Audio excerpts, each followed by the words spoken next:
Adik-adik, jumpa lagi bersama Kak Tendi, tentunya masih di Tendi Carol Channel Pasti Bisa. Pada video Kak Tendi kali ini, Kak Tendi akan membahas tentang peluang kejadian majemuk.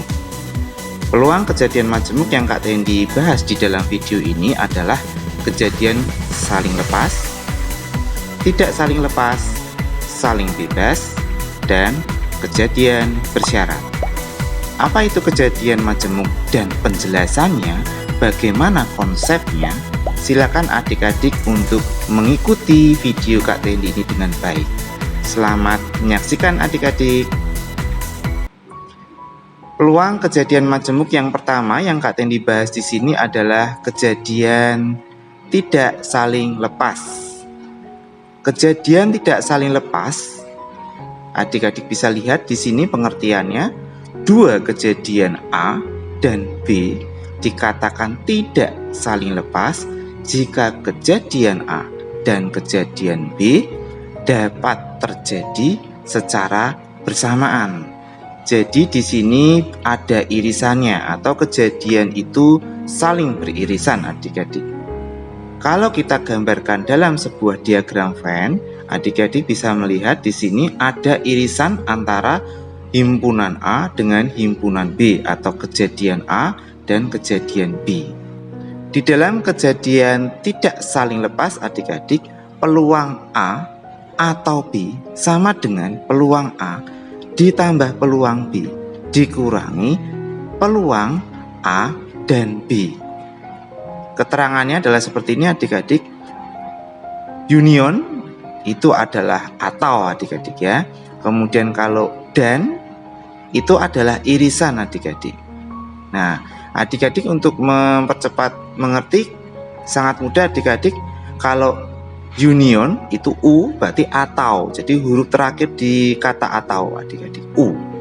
Kemudian dan ya, dan itu N terakhirnya. Berarti irisan. Nah, simbolnya seperti ini adik-adik. Berikutnya Kak Tendi berikan contoh kejadian tidak saling lepas. Dua dadu dilempar bersama, berapakah peluang munculnya mata 4 pada dadu pertama? Atau jumlah mata dadu sama dengan 6. Karena di sini dua dadu adik-adik, jadi ruang sampelnya Kak Tendi bisa gambarkan seperti ini. Dua dadu yang dilempar bersama. Peluang dari munculnya mata 4 atau jumlah mata dadu sama dengan 6. Berarti kejadian yang A Kak Tendi misalkan sebagai kejadian mata 4 pada dadu pertama. Yang ini adik-adik. Kemudian jumlah mata dadu sama dengan 6 itu kejadian yang B. Nah ini. Nah kita lihat di sini dua dadu dilempar bersama, berarti ruang sampelnya adalah 36 ya komponennya di sini. Yang kejadian mata 4 dadu pertama berarti adalah 41, 42, 43, 44, 45, 46. Berarti yang biru ini adik-adik. Ada 6 kejadian berarti adik-adik. Berarti peluang A-nya bisa kita hitung 6/36. Ya. Kemudian yang B. Yang B di sini adalah kejadian jumlah mata dadu sama dengan 6. Berarti 15, 24, 33, 42, 51 yang hijau ini adik-adik. Ada 5 kejadian ya yang hijau ini, berarti 5/36 ruang sampelnya. Kemudian adik-adik amati ada irisannya di sini ya. Ada irisannya yaitu 4,2 ya. Berarti cuma ada 1. Berarti PA dan ya B atau PA irisan B-nya adalah 1/36. Kemudian karena yang ditanya adalah peluang dari PA atau berarti union ya. PA atau B adalah PA ditambah BB dikurangi PA irisan B. Nah, adik-adik tinggal masukkan di sini PA-nya adalah 6/36 ditambah 5/36 dikurangi 1/36. Adik-adik peroleh 10/36 atau sama dengan 5/18 adik-adik. Kejadian majemuk yang kedua adalah kejadian saling lepas adik-adik. Dua kejadian A dan B dikatakan saling lepas jika kejadian A dan kejadian B tidak mungkin terjadi bersamaan. Jadi tidak ada irisannya. Kalau digambarkan dalam diagram Venn seperti ini, kejadian A, kejadian B, jadi tidak ada irisannya. Nah, untuk mencari kejadian saling lepas ini adik-adik, kita lihat bahwa irisannya pasti 0. Jika kejadian A, B itu saling lepas adik-adik, P, A atau B-nya sama dengan PA ditambah PB saja. Jadi tanpa dikurangi dengan A irisan B karena sama dengan 0 ya. PA union B artinya peluang kejadian A atau B ya. PA itu peluang kejadian A, PB kejadian B. Contoh saling lepas adik-adik. Dua dadu dilempar bersama. Berapakah peluang munculnya mata 6 pada dadu kedua? Atau jumlah mata dadu sama dengan 3. Karena di sini 2 dadu, maka ruang sampelnya Kak Tendi bisa gambarkan seperti ini. Kemudian adik-adik pilih mana yang jadi kejadian A dan kejadian B. Di sini ada 2 kejadian. Muncul mata 6 pada dadu kedua adalah kejadian A, ya adik-adik. Kemudian atau jumlah mata dadu sama dengan 3 adalah kejadian B. Kita lihat di sini 2 dadu, berarti ruang sampelnya semuanya ada 36. Nah, di sini kemudian untuk yang kejadian A adik-adik. Muncul mata 6 pada dadu kedua, berarti yang birunya ada di 16, 26, 36, 46, 56, 66. Berarti ada 6. Maka peluangnya adalah 6 per 36 ya. Kemudian kejadian yang B, jumlah mata dadu sama dengan 3. Jumlah mata dadu sama dengan 3 Kak Tendi gambarkan di sini yang hijau ini, Kak Tendi arsip. 1 2 2 1 ya. Hanya ada 2, jadi 2 per 36. Adik-adik amati di sini waktu mencari PA irisan B-nya atau A dan B-nya tidak ada adik-adik ya, tidak beririsan. Jadi waktu mencari PA union B atau PA atau B sama dengan PA ditambah PB. Adik-adik jumlah PA-nya 6 per 36 ditambah 2 per 36 sama dengan 8 per 36 atau sama dengan 2 per 9 ya adik-adik ini. Kejadian yang ketiga adik-adik adalah kejadian saling bebas. Dua kejadian A dan B dikatakan saling bebas jika kejadian A tidak berpengaruh pada kejadian B dan sebaliknya. Untuk kejadian saling bebas adik-adik, PA irisan B atau PA dan B-nya itu sama dengan PA dikali PB adik-adik.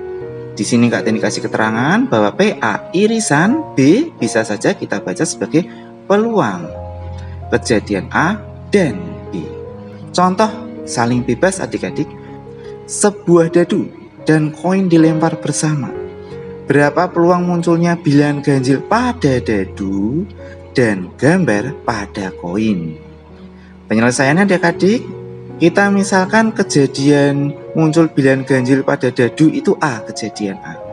Ya, kita tahu dadu itu matanya ada 6, 1, 2, 3, 4, 5, 6. Nah, di sini yang ganjil berarti 1, 3, dan 5. Ya, berarti ada 3. Nah, di sini peluangnya adalah 3 per 6 ya, di dalam sebuah dadu. Kejadian yang kedua adalah di sini kejadian gambar pada koin adik-adik. Koin itu hanya ada angka atau gambar. Nah, di sini gambar berarti 1 saja. Jadi peluangnya adalah 1 per 2. Untuk peluang dari A dan B-nya bagaimana? Nah, di sini lihat kejadian A pada dadu itu tidak berpengaruh pada kejadian B pada koin. Jadi di sini saling bebas. Untuk menentukan peluang atau P, A, dan B-nya adik-adik kalikan saja dengan PA dikali PB.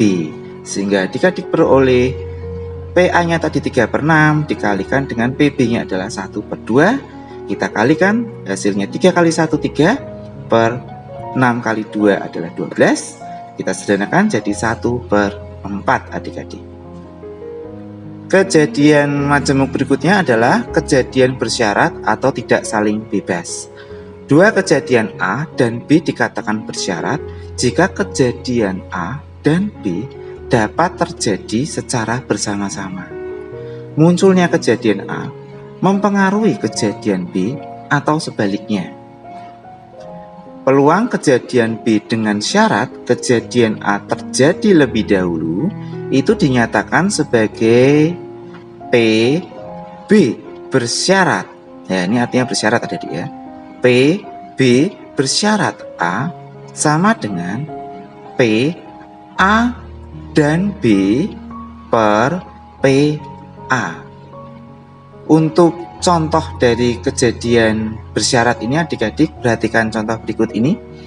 Sebuah perusahaan akan mengirimkan beberapa karyawan untuk mengikuti seminar keselamatan kerja.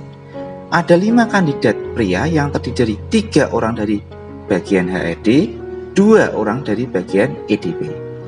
Kemudian ada 3 kandidat wanita terdiri dari 1 orang dari bagian HRD, 2 orang dari bagian EDP. Berapa peluang terpilih pria dengan syarat dari bagian EDP adik-adik? Nah, di sini Kak Tendi bisa buat tabelnya.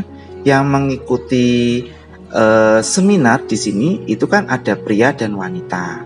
Nah, di sini ada 5 pria yang terdiri dari 3 HRD dan 2 EDP. Ini pria, 3 HRD dan 2 EDP. Kemudian untuk wanita itu ada wanita ya. Ada 1 orang dari HRD, di sini wanita 1 orang HRD, kemudian 2 orang bagian EDP ya. 2 orang wanita untuk bagian EDP. Kemudian kita lihat NS-nya, ruang sampelnya, jumlah karyawannya. Jumlah karyawan di sini ada 5 kandidat pria dan 3 kandidat wanita. Jadi ada 8 orang adik-adik. Kemudian adik-adik amati yang menjadi kejadian A Kak Tendi ambil adalah kejadian terpilihnya EDP adik-adik. Kemudian yang B kejadian terpilihnya pria. Dan yang ditanya adalah peluang atau PB bersyarat A. Karena adik-adik di sini kita ditanyanya adalah peluang dari B pria dengan syarat EDP. Ya, berarti A. Jadi di sini adik-adik kita misalkan yang pria ini adalah yang B adik-adik. Kemudian yang EDP ini adalah yang A adik-adik. Kemudian kita amati adik-adik untuk kejadian yang A ya, di sini ya, yang A. NA-nya terpilihnya EDP itu kemungkinannya ada 4 adik-adik. Yaitu berasal dari ini adik-adik. 2 untuk pria, 2 untuk wanita. Jadi kalau dijumlah ada 4 untuk EDP. Ya. Kemudian NB-nya kejadian terpilihnya pria adik-adik. Nah, pria di sini kan di sini ada 5 ya kandidat prianya ya. Di sini ada 5 kandidat prianya. Berarti NB-nya 5 adik-adik. Kemudian NA dan B-nya. Jadi NA irisan B-nya. Berarti dia itu EDP dan dia itu pria. Nah, EDP dan pria berarti di sini nah ini ya ada 2. Berarti NA-nya 2 seperti itu. Kemudian kita cari peluang A-nya. PA adalah NA dibagi NS. Nah, NA-nya ada 4 dibagi NS-nya tadi 8. Jadi 4/8 sama dengan 1/2. Kemudian kita cari PA irisan B-nya atau PA dan B-nya. PA dan B-nya itu tadi di sini NA irisan B-nya ada 2, NS-nya ada 8, berarti 2/8 adik-adik. Kemudian kita ditanya peluang B bersyarat A ya. Nah, berarti peluang B bersyarat A adalah peluang A dan B atau A irisan B sama saja per PA. kita isikan adik-adik di sini. PA dan B-nya adalah 2/8 per PA-nya setengah. Jadi di sini 2/8 dibagi setengah, artinya dikali, dibalik ya setengahnya ya. 2/1, kita kalikan 2 kali 2 sama dengan 4, 8 kali 1 sama dengan 8. Kita sederhanakan, jadinya adalah setengah ini adik-adik. Demikian adik-adik video Kak Tendi, bagaimana kita belajar tentang peluang kejadian majemuk, yaitu saling lepas, tidak saling lepas, saling bebas, dan bersyarat. Selamat belajar adik-adik, semoga video Kak Tendi ini bisa bermanfaat, dan terus saksikan video Kak Tendi tentunya masih di Tendi Carol Channel, pasti bisa. Terima kasih dan sampai jumpa.